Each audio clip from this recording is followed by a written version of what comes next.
My client, a billionaire I worked with, invited me to a private party and then showed photos of women, and in which I recognized my wife. My name is Michael Thompson, and this is the peculiar tale of my marriage.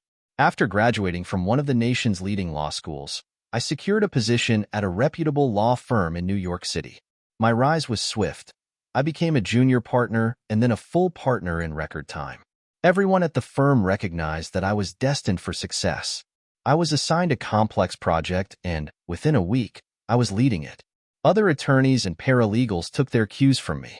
Among the paralegals, there was Emma Harris, the most stunning woman I had ever seen. Naturally brunette with striking green eyes and a smile that could light up a room.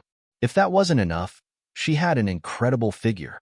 We were both 32 when we met, but I didn't have to strategize how to approach her because she pursued me. I'm tall and fairly handsome, but she must have sensed that I was on the fast track to becoming a partner and wanted in on that. I was just along for the ride. At the end of my first week, Emma casually mentioned, "It's been a busy week. Why don't you buy me a drink?" I agreed, knowing full well I was being pursued, but I was curious to see where it would lead. After 2 drinks, we ended up at her place, where she surprised me with the most passionate kiss I'd ever experienced. I offered to return the favor, but she suggested we save it for next time. I kissed her goodbye, promising to see her on Monday. Monday was a tough day for Emma. A very attractive attorney named Emily spent most of the day with me, working on a case. She was clearly sending signals that she was interested in me, and if I could pick up on it, you can bet Emma did too. However, there was nothing she could do about it. I had a 6 p.m. meeting with a senior partner to discuss the status of our case. Just before the meeting, I told everyone else we were done for the day and that we'd reconvene on Tuesday. The meeting lasted an hour, and when I returned to my office, 2 women were waiting for me. When you're an attorney and unsure what to do, sometimes it's best to do nothing. I walked into my office, sat down at my desk, and looked up at the 2 women who had followed me in. No one spoke until I finally said, "I'm starving. Would either of you like to join me at the pub downstairs?" My treat. Emma immediately said yes, while Emily declined and left. That was how it usually went with Emma. She had the looks and charm to win every match. After dinner, she reminded me of my offer from Friday, so we went back to her place. She excused herself, then called me into her bedroom where she lay on her bed, stark naked. "Why don't you get undressed?" she asked. So, I did, and what followed was extraordinary. Emma was impressed, saying, "Wow, I didn't expect you to be that good. Since you're already undressed, let's see how well you perform." The beauty of having a Michael, as she often said, was that it made it easier to please women. I would have stayed with her that night, but I needed to head home, shower, shave, and dress for work the next morning. Emma, ever strategic, suggested she could bring a few things to my place so we could spend the night together. Even though I knew this was her full court press, I liked the idea. I was curious to know what it would be like to sleep beside her, literally sleep. We slept together that night, and she woke me up with another incredible kiss. By the end of the second week, we were living together. 6 months later, before showing her the engagement ring, I presented her with a prenuptial agreement. She knew it was coming, as I had made it a condition of my partnership at the firm. It was actually my suggestion that the firm protect itself from what would likely happen to a significant percentage of partners. Part of that protection included a specific clause in every prenup, a written chastity belt for both partners. If either was caught cheating, they would leave with nothing. You could still play around, but getting caught would mean losing everything. Naturally, she signed it. Emma thought she'd marry some wealthy fool to get what she wanted, but now she was going to be rich and with a man who knew how to play around. She didn't need to sneak around with the gardener or the tennis coach. For her, it was a win-win. She even mentioned wanting 2 or 3 children, which I liked the sound of too. While it would have been nice to know she loved me, I honestly didn't think she did. She liked me enough, though, and we had a strong connection. I loved being with her. She never asked for anything outrageous. She'd suggest vacations to places that sounded great to me, and I certainly cared about her. I hoped she would eventually feel the same about me. 3 months later, we were married and honeymooned in Paris, where our first child was conceived. I told her that if she wanted to retire and raise the kids, that was fine by me. When we found out in advance that we were having a boy, She even suggested naming him Michael Jr. I wasn't fond of that idea, believing a child should have their own identity, so we settled on the name Alexander. My father was a jerk who left my mother 20 years ago, and sadly, my mother passed away while I was in law school. Emma's mother, Margaret, had been a single mom, raising her with the same physical attributes and spirit as Emma. Our first child, Alexander Thompson, was born with Margaret present in the delivery room. Margaret, in her early 50s, seemed pleased when I suggested she move in with us. We soon found a large home in the suburbs with 5 bedrooms. The bedroom farthest from ours also had its own bathroom, so we gave that room to Margaret. We wasted no time in our bedroom, and our daughter, Olivia, was born 9 months after we moved in. Emma was still interested in me, and as soon as she got clearance from her doctor after Olivia was born, she was ready for some fun. One Saturday, she literally said to her mother, "Mom, can you watch the kids for a while today? I really need Michael to play around with me. It's been weeks." Margaret turned beet red as Emma, and I retreated to our bedroom. I turned to Margaret, apologizing. "Sorry, Margaret. It must be the hormones. I was just trying to be nice," but Margaret responded, "She talks about you physically almost every day, and she's very detailed." Now it was my turn to blush, but that didn't stop me from having a great time with Emma. We enjoyed ourselves all weekend long, and it wasn't long before Emma became pregnant again. I began to wonder if we might end up with a dozen children, but after Emily was born, Emma decided 3 was enough and had her tubes tied, which was fine by me. Our life remained intense. Emma worked hard to regain her figure, and with a built-in babysitter, we often went out and acted like newlyweds. I had an ideal life. A beautiful wife who never caused problems, 3 wonderful children we both adored, and a mother-in-law who had become family. Emma and Margaret never argued, and my work was thriving. I was a junior partner on track to become managing director, and the future looked bright. Emma had a group of neighborhood friends that I approved of, no wackos in the bunch. They all had successful husbands and enjoyed their social status. We socialized with them, and all the husbands were hardworking men who loved their families. They never spoke of cheating or other women, and I was thrilled that everything was going so well. For the next 20 years, life was good. The kids grew up, I became a full partner, and Emma kept things exciting. She loved my Michael, though I was never sure if she loved me. She never said it. When I'd tell her I loved her, she'd kiss me and change the subject. It bothered me, but I learned to live with it. My only problem was a client named Victor. He inherited his father's company and was worth about $3 billion. I found him to be arrogant, but he never suggested anything illegal, and the firm made a lot from his business, so I tolerated him. He had a tough negotiation with another company, and I personally saved him about $150 million on the deal, making him very happy with me. But he despised the head of the other company, a man named Gregory, who had a trophy wife, dyed blonde hair, massive fake. You know what I mean. Victor decided to take Gregory's wife, Laura, away from him. Gregory wasn't a billionaire, but Victor was. To make a long story short, Laura fell for Victor. The day after they played around, Victor sent Gregory photos of the affair. Gregory was devastated and called me, but I told him I knew nothing about his wife or the photos. The man was extremely upset, so I offered to take him to lunch. He brought the printed photos with him, and I apologized, telling him that this behavior by my client was uncalled for. Of course, Gregory filed for divorce, and Laura didn't contest it, thinking she was trading up financially and sexually. I called Victor to tell him I had met with Gregory and how upset he was, hoping to appeal to Victor's humanity. Apparently, he had none. He was thrilled and told me to bill him for my time and the cost of lunch. I did. The week Laura's divorce was finalized, Victor called me to arrange a prenuptial agreement. I had our family relations department handle it. Gregory called me back to invite me to Laura's bridal shower on Friday night. I told him bridal showers were usually for women, but he said this one would be different. He was inviting many men who would entertain the former Mrs. Gregory. I was stunned and told him I wouldn't attend and strongly advised him to cancel the event. Later that day, another client called, saying he had just spoken to Victor and had been invited to the same event. I told him I'd bet $1,000 that I could guess what it was. He realized I already knew and said Victor had sent him nude photos of Laura, and he was planning to attend. Since he was a client, I advised him about the risks of sexually transmitted diseases and advised against going. I knew he was married and had met his wife, so I felt obligated to say something. When I went home that night, I was visibly upset. I hugged my wife, kids, and mother-in-law, telling them I had a disturbing day at work and that I loved them all very much. After dinner, Emma had her usual solution. We went to our bedroom. It took my mind off Laura, who likely had a far worse fate awaiting her later that week. The following Monday, I discovered just how despicable Victor was.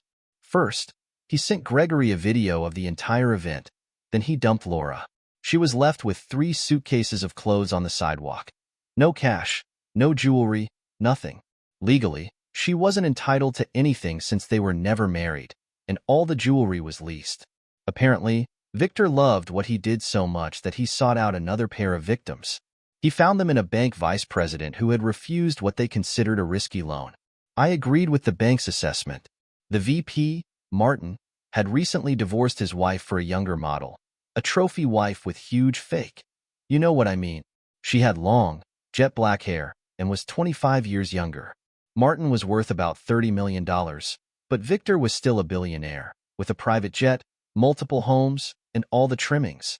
True to form, the day after Victor played around with Alice, Martin received photos of Victor with his wife. As Victor's attorney, I got the call from Martin, who was even more upset than Gregory had been. I asked if he was going to divorce his wife, and he said he had a prenup, so she was history. I told him what had happened to Laura, which oddly made him feel better. He thanked me, and we hung up. Sure enough, a few months later, Victor invited me to Alice's orgy. I politely declined. That same client contacted me shortly after, saying he had received nude photos of Alice and was even more eager to attend, especially since she was in her mid-20s. The only downside was that there would be more men this time. I reminded him about STDs and ended the call. The next day, Martin received the video and sent me a copy. Alice's belongings were packed up in 3 suitcases, used goods, discarded like trash. Victor waited for his next victims and soon contacted my firm for legal advice on a deal he was working on. He would be sued and lose if we let the deal go through. I told him several changes were required to make it legal. He went ballistic, threatening to pull his business if we didn't approve it. I took the matter to the firm's managing partner, and we held an emergency meeting of the executive committee. Everyone despised Victor, and we weren't willing to risk our reputation and the firm's future on a reckless deal. I was tasked with delivering the bad news. I couldn't shake the feeling that Victor was setting up Emma and me to be his next victims. I called him to explain our position, but he already had another law firm lined up, and they had already approved it. They must have been the dumbest lawyers in town. I had to go home and tell Emma. Our daughter Emily was about to graduate from high school and join her older siblings at my alma mater, where they had both just completed their first year. Everyone was home, but I didn't think this was a family conversation. After dinner, I asked Emma to come down to my home office, where I closed the door and began telling her the story of Laura Gregory. She was stunned by how it ended for Laura. Then I told her about Alice Stevens. Emma wanted to know why I was sharing these stories, and I explained that Victor had tried to pressure our firm into backing him in an illegal deal. The executive committee, of which I'm a member, unanimously agreed that we would rather lose his business than our reputation. I then had to tell her that I feared Victor might attempt the same thing with us. Emma turned pale and said, "My head is spinning. I need to lie down. The only thing that will help is you playing around with me." So, we did, and it actually made me feel better. Since I had purposely mentioned Victor's little Michael earlier, I couldn't compete with Victor financially, but sexually, I was the clear winner. Besides, we weren't exactly poor. Not only was I a senior partner at a prestigious law firm, but I was also the clear favorite to become managing director in a few years. Still, the next day, I was concerned again. We were attending a charity event on Friday night, so I went home early to get my tuxedo and drive Emma and me to the venue. When I saw Emma in her black and silver evening gown, I got excited, but I also started to worry. Would Victor be at the event, and was my wife going to flaunt herself in front of this billionaire? As we left the house, both of our sons whistled at their mom. Our daughter, Olivia, made a comment that cut into me when she said, "Who are you trying to impress, Mom?" My anxiety grew in the car, so I reminded Emma of the stories I had told her about Laura and Alice. She laughed and said, "Don't worry. I saw how excited you were when you saw me in this dress. I'm looking for more love when we get home tonight." I relaxed a bit, but when we arrived at the event, Victor was standing near the entrance. I tried to avoid him, but he approached me, saying, "Michael, it's good to see you. No hard feelings about my change in firms, I hope? And who is this absolutely stunning woman you have with you?" I didn't want to answer, but Emma introduced herself. "I'm his wife, Emma Thompson." Victor continued, "Oh, that can't be right. You're far too valuable for Thompson." I cut the conversation short and pulled Emma away. She was upset that I had dragged her off, but we heard Victor call out, "Save me a dance, Emma." Emma was about to yell at me when I said, "Emma, he's after you. If you go with him, you'll end up like the other two victims. Are you willing to throw away your family for that?" She was angry and said, "I'm getting a drink." Victor saw her head to the bar and followed her. I couldn't hear their conversation, but she was smiling and touching his arm. I feared I had lost her. What was I going to tell the kids? I watched them talk. He whispered in her ear, and she touched him. I decided to intervene, thinking I had nothing to lose. I approached and asked, "Having fun, dear?" Emma replied, "Victor was just telling me some amusing stories." I responded, "Lucky you. He only tells me disgusting, perverted stories." Emma looked at me and said, "Why don't you get a drink? Victor and I are going to dance." I followed them to the dance floor, where I watched Victor put his hands on my wife's butt. I wanted to intervene, but she seemed to be more into it, whispering something in his ear. I could only make out the last two words, "Play around." I tapped out and returned to our table, feeling like my world was crumbling. The next morning, I found Emma in the living room, visibly upset. I suggested that Olivia calling her mother might not be a good idea, saying, "She's not going to say anything you want to hear. You won't convince her of anything. She's hoping to marry a 60-year-old billionaire and outlive him. Your mom is 48. Maybe she plans on poisoning him. I'll give her a chance. She and I will be divorced in a few months. If he marries her, she's set for life. If not, there's a lot of misery in her future and probably a few STDs." Olivia asked, "So it doesn't bother you anymore, Dad?" I answered honestly, "I think it will bother me until the day I die. But I have 4 other people to take care of, and they're all more important than I am. So, it's time for us to go to IHOP. We're going for 2 reasons. 1, I want pancakes, and 2, I seriously doubt we'll see any billionaires there." At IHOP, after we ate, my son, Jason, had a question. "Dad, I don't want to pry, but I'm curious. How much are you worth?" I thought for a moment and replied, "Let me think. My partnership in the law firm, the house, retirement funds, investments, and cash on hand come to about $50 million, maybe more." Jason said, "So you don't have to work anymore?"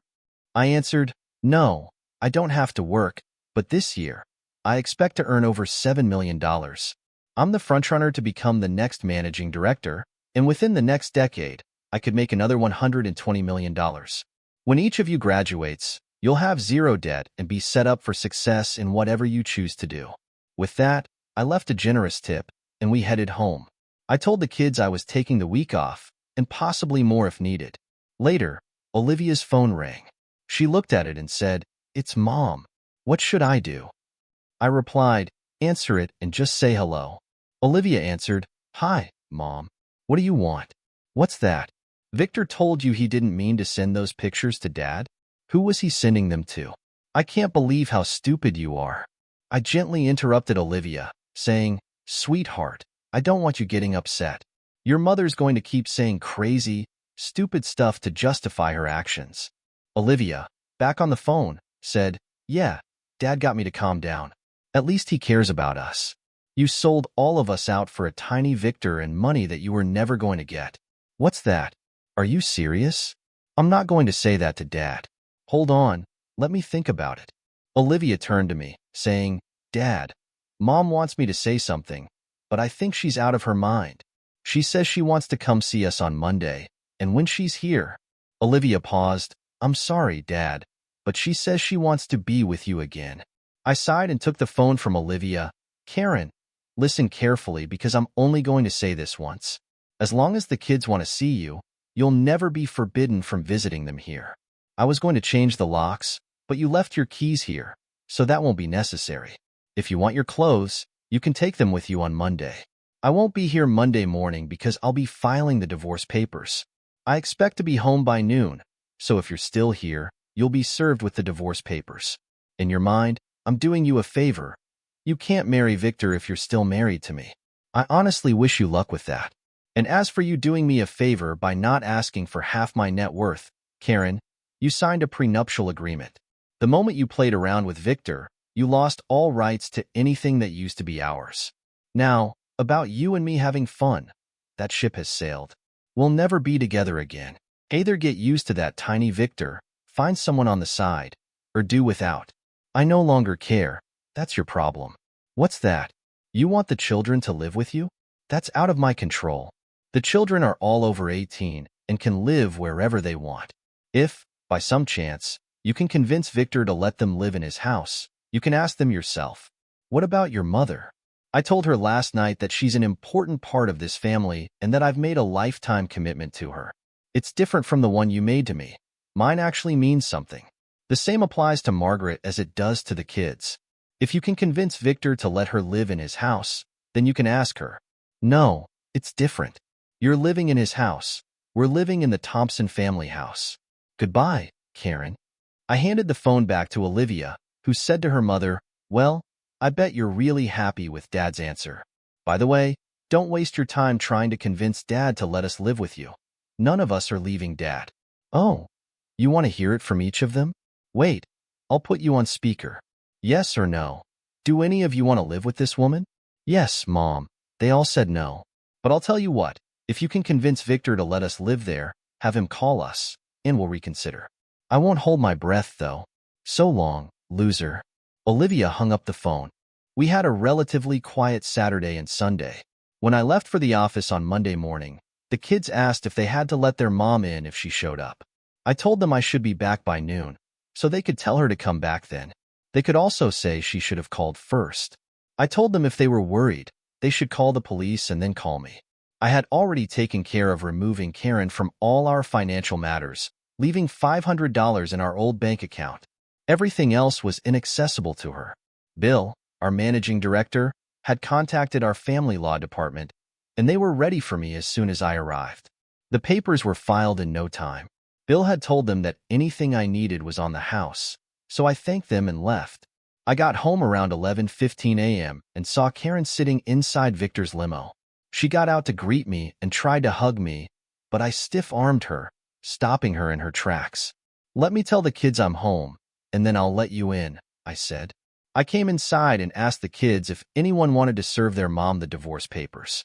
Margaret volunteered, asking what she needed to do.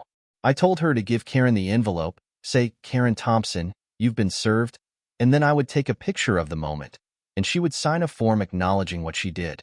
I opened the door and let Karen in. The kids stood as far away as they could. Margaret walked up to Karen, handed her the papers, and said the phrase. I captured the moment on camera, and we were done. Right after that, Margaret slapped Karen in the face and said, I am ashamed to be your mother. The kids kept their distance. Karen looked at me and said, well, how about you and I go lie down for a while? I looked at her and said, there are suitcases on the bed for your clothes. Take your things and get out of my sight. I stood in the doorway, watching her pack. She looked around for her jewelry, and I told her, I decided to let Olivia and Margaret have your jewelry. I'll mail you anything they don't want. Karen protested, saying it was her jewelry. I replied, based on the prenuptial agreement, when you played around with Victor, you lost the jewelry. If you need money, you can always sell your engagement ring, which you're not even wearing. She told me she didn't need money because Victor was so rich. I told her to have him replace any favorite items. She argued that I had given her those things. I told her it couldn't be sentimental value because she never cared about me. She looked down and continued packing. She finished quickly, and I carried her suitcases to the front door. I looked at Karen and said, I'm not throwing you out. If you want to talk to your children, you can spend as much time as you need. The kids turned their backs to her. She looked at me with tears in her eyes, and I couldn't resist. Now you know what it's like to have your heart broken, I said. She had the limo driver load her suitcases, and she was gone. I turned to the family and asked, "Anybody want a beer?" We all had one, and the boys wanted another. I told them after lunch, so we made sandwiches, and everyone had a second beer. As I sat there, I remembered the jewelry.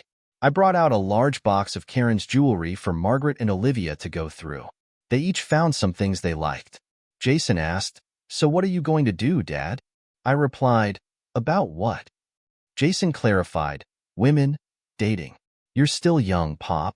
I laughed and said, "I tell you what, son, why don't you and Jonathan handle the dating? When it comes to women, I'm not interested right now." I looked at Olivia and added, "Sorry, sweetheart, you can date if you want." Olivia replied, "I might as well. I'm never going to find a man as good as you were, Dad."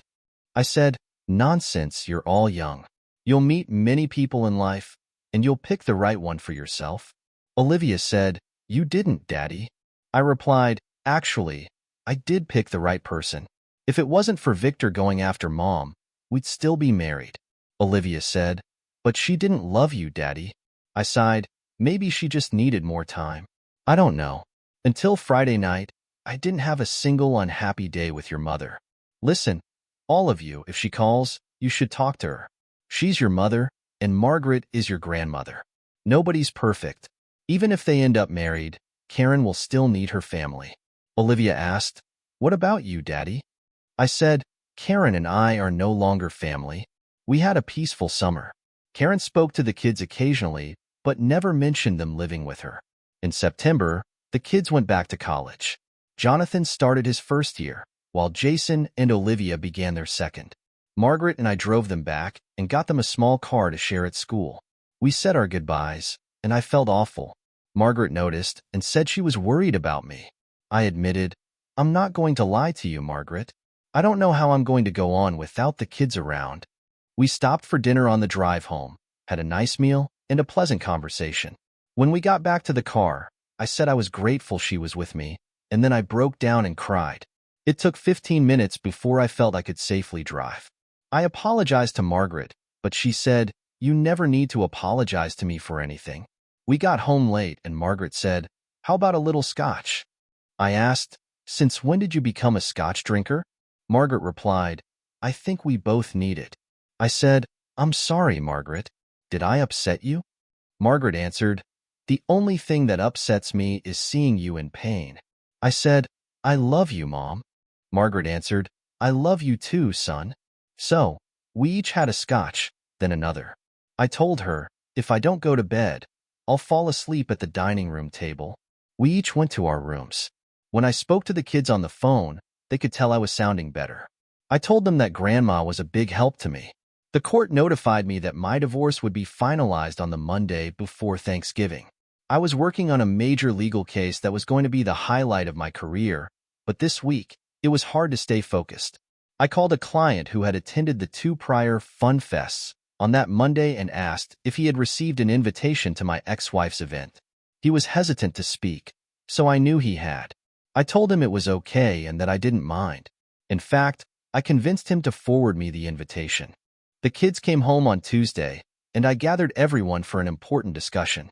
Once we were settled, I continued, "I have some news, and please don't interrupt. My divorce was finalized yesterday. Quiet, please. I have a client who attended the orgies of the 2 previous women Victor humiliated. I convinced him to send me the email invitation he received for your mother's event this Friday night. Victor calls it a bridal shower. I've printed it out, including the attached photos that Victor sends out to convince men to show up. Here, see for yourselves." Everyone looked at the email and the photos and said, "Is she crazy? She posed for these photos?" I said, "I doubt she posed for the email. I think Victor just fed her his usual lies about how beautiful she is and got her to pose nude for him." "Olivia, I hate to ask you, but you've had the most communication with your mother. Would you call her and see if she'll meet you so you can show her this? I don't think she'd see me or believe me. Obviously, this has to be done before Friday night. If you meet her somewhere else, I'll ask you to take your brothers with you. I'd be worried about your safety outside the house." Olivia said, "I'll call her right now." "Hi, Mom. We're all home for the holiday. Listen, Mom, I have a problem. No, I can't talk about it over the phone. I really need to see you. If you can't come here, I can meet you somewhere. The boys also want to see you, too, so they'll be with me. No, Saturday is no good.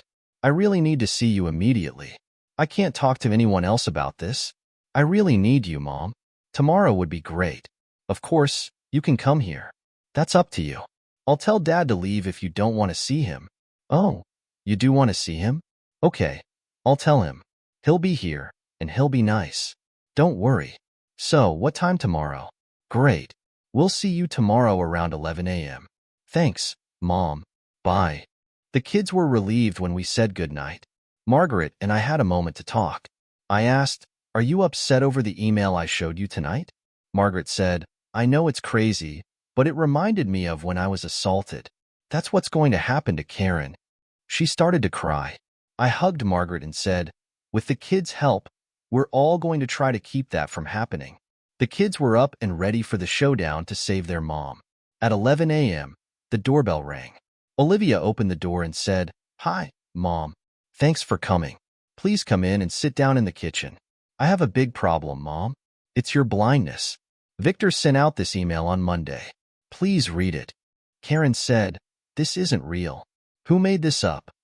Olivia replied, "Mom, here are the pictures he sent with it." Karen asked, "Where did you get these from?" Olivia answered, "Mom, Victor sent them with the email. You know he took those of you. He's setting you up to get even with Daddy. He's a perverted scumbag who did this to 2 other women before you. On Friday night, you're going to be the 3rd. He waits until the divorce is final and then ruins you by sending a video of your destruction to Daddy on Saturday. Daddy has a copy of the video Victor sent to Alice Stevens' husband, Mom. He's going to humiliate you." Karen said, "So, Michael, you and I are now divorced. Are you saying you'll take me back and remarry me?" I decided to lie to save her life and said, "Karen, I would. We're trying to save your life." Karen stood up and said, "No, you're not. You want to save your father's reputation and cheat me out of marrying a billionaire." Nice try. Karen ran to the door and left. The kids chased after her, and we could hear them yelling at her car as it drove away. They came back inside, clearly upset. I said, "I'm sorry, kids. I just told Margaret that I lied to your mom to try to save her. I was going to lock her in the house, but Victor knew she was here, and the driver would testify. I would go to jail, and Victor would do even worse to her." Olivia asked, "What's worse than what he's going to do?" I said, "Tell her they're going somewhere romantic on his jet, drug her, and sell her to a Mexican cartel." "There are worse things than that, too." Olivia asked, "When did you know she was lost?" I answered, "When I saw how she dressed for the charity event. I was worried. I thought about faking an illness and not going, but Victor would have found a way. When I saw the way she was hanging on him at the event, I knew she had decided to trade up to a billionaire." I added, "Olivia, I thought you were convincing her for a moment earlier, but she thinks she has a chance to be Mrs. Victor.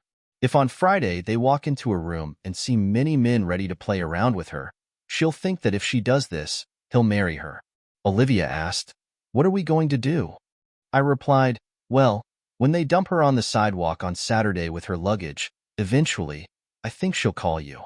When she does, ask her where she is, and I'll pick her up and bring her to a clinic for STD testing. Then, I'll put her in a motel near the highway so you can visit her after we get the STD test results, but not before. I've started looking for a small house nearby where she can live. I'll get her a small car and cover her basic expenses. I won't let her live in this house unless all 4 of you demand it." Olivia said, "Thank you, Daddy. You're still paying her phone bill, aren't you?" I said, "Yes, I am. I didn't think Victor would get her a phone." So, we had a very subdued Thanksgiving dinner on Thursday. In front of the kids and Margaret, I called my client who gave me the email invitation on Friday midday and told him I didn't mind that he was going on Friday night, but I warned him that if any harm came to Karen, I wouldn't sue him, I'd kill him. I told him to call me when it was over, no matter what time it was. We sat around watching TV on Friday night, all of us miserable. At midnight, I got the phone call. He told me it was done. I thanked him and hung up. I told the kids and Margaret, and Olivia cried. Jonathan looked very upset, and Jason started pacing around the room, as mad as I'd ever seen him. I walked over to Jason, hugged him tightly, and said, "I know, son. I know." He broke down and wailed. Everyone came over to hug Jason. Even the oldest child sometimes needs a hug. I suggested we all have one shot of scotch. Everybody had two. It was late, so I told Olivia to make sure her phone was fully charged. We all went to bed. I woke up on Saturday and checked my work email for Victor's email and video. It was there, waiting for me. I took a quick scan of the video, and Karen went along with everything. When the kids got up, I told them I had the video, did a quick scan, and it was what we expected. I said, "I don't know what time he usually dumps the women, but I think we'll hear from her before noon." At 11 a.m., Olivia's phone rang. It was Karen. I told Olivia to put it on speaker. Karen said, "You were right about everything." I was so stupid. I said, "You're on speaker, Karen. We're all here. Tell me where you are, and I'll come and get you." Karen replied, "Mom, would you please come with Michael to get me? I'm in front of the Hilton." I said, "We're on our way." We didn't say much in the car. We drove up to the hotel, and Karen was sitting on her luggage. I pulled the car up next to her and started loading the trunk. Margaret got out, opened the back door, and Karen got in. I called the kids and told them we had her. Karen said, "Thank you for coming. I know you didn't have to. I'm lucky I had the phone. You're still paying the bill, aren't you?" I said, "That's right." Karen asked, "So, whose room will I be in?" I said, "You're getting ahead of yourself. Our first stop is a clinic to have you tested for STDs." Karen protested, "I don't have any diseases." I replied, "Oh, really? Did you get a health certificate from all the men who played around with you last night?" One of the men who was there called me last night and told me what happened.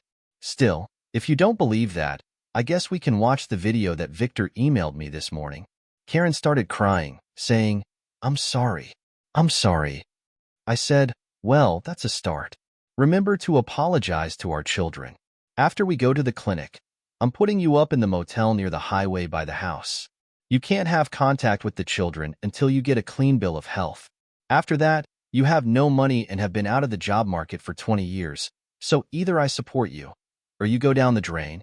Karen asked, "So, after I get a clean bill of health, I can come home?"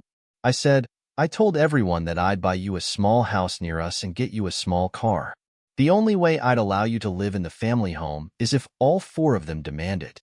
Karen asked, "So, Mom, what do you think?" Margaret replied, "Honestly, I would have been happy if you died last night. Maybe you still will. We all would be better off without you. However, I'm learning from Michael. If the children demand it, I'll go along. You know he told his client who was there last night that if any harm came to you, he would kill him." Karen said, "When I said share before, I meant that you get first dibs." I said, "I'm glad I'm not a part of this decision. I'll tell you what, Karen, the day I'm a billionaire, then I'll play around with you. Now shut up, you spoiled woman." We went to the clinic, and the results would be mailed to Karen at my home address. Then, we set her up in the motel. The kids met us there to say hi and see how she looked, but they kept their distance as I requested. Karen said she hoped they would want her to live in the house. The kids brought her some food, and finally, we all left. When we got home, Jason was very upset. He said, "I can't believe that scumbag is getting away with this." I replied, "Well, what he did is immoral, but none of it is illegal, so I can't go after him for that." Jason asked, "But you are going to get him, aren't you, Dad?" I said, "I have something in the works, but I can't say anything until about the end of next week. I promise I'll call all of you when I can." The kids went back to college on Sunday. They stopped to say goodbye to their mom. We got Karen's STD results, and she had syphilis, chlamydia, and gonorrhea. I called my client and gave him the news. He'd better be tested, as well as anyone he'd had contact with since Friday. When we showed Karen the report, she was stunned, then furious. We took her to a doctor who prescribed all the necessary medications, which I also had to pay for. There's no medical coverage for ex-wives. At the end of the week, I filed a class action lawsuit against Victor personally, his corporation, and the law firm that certified the deal that started this whole mess with Karen. I expected somewhere between $3.50 and $5 billion in damages when the case was finalized. That could take 2 years, but I requested that the court seize all of his tangible assets. The law firm imploded immediately, and their assets were seized as well. I doubt any lawyer from that firm would ever be hired again. When I called the kids on Friday and gave them all the news, they weren't surprised about Mom's diseases, but they were thrilled about Victor. They still wanted to see Victor dead, but I told them that this hurt him much more. Both Stevens and Gregory called me the next Monday to thank me for what I was doing to Victor. That only left one problem. Where was Karen going to live? We left that issue for Christmas vacation. When the kids came home, they told me that Karen had been pressuring them to let her come back to the house. In the meantime, I had purchased a 1-bedroom bungalow near our house and leased a Toyota Corolla for Karen to drive. She asked for her old car, but I told her it belonged to Margaret now. When the kids came home, I showed them the bungalow, and they asked if they could show it to Karen by themselves. I gave them the key, and I left. The kids called us and said they were going to move Karen into her new home.